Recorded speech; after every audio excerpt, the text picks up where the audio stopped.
I used to say it was like a roller coaster because, from one day to the next it'd be different. But as it goes on, it's more like a yo-yo because the good and bad goes faster.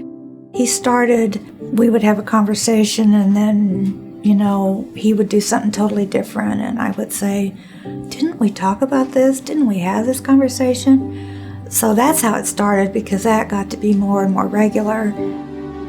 Alzheimer's disease falls into a category of diseases called neurodegenerative diseases. And what we mean by that is that systems within the nervous system start to fall apart. In this case, it's the systems related to cognition, our ability to think and remember and speak. One of the problems is that you really don't get any symptoms until you've lost probably 50% of the important cell structures in your brain called neurons. So it's progressing for a long time before people get symptoms. In fact, there's evidence that it may start 15 to 20 years before, which is one of the reasons why it's so difficult to treat. We have a program that we call Beyond the Medical Center, and this actually involves several different aspects. That's where the caretaker and person with dementia get together, do exercises, kind of sing and dance. Not just the patients, but also caregivers can have an outlet that is not a stressful environment, where they can express themselves. It was awesome. We were in the first class, and we've been in that class ever since. The research that the center does is important because we don't have a cure.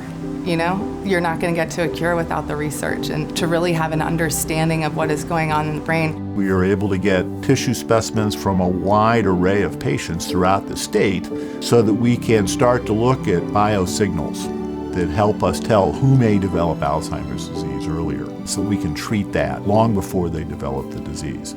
If you intervene early enough in models of Alzheimer's disease, we can actually improve outcome. So in these models, we have restored connectivity between the cells so that they can talk to each other, which results in retained memory, retained learning. These are outcomes that we want to be able to apply to the human population.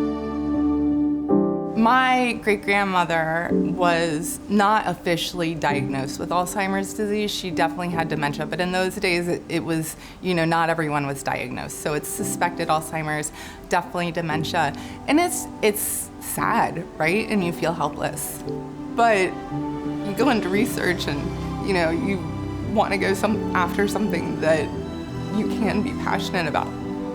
Not just being involved with research, but also being involved with the center as the director has given me more of a footprint there to try to help.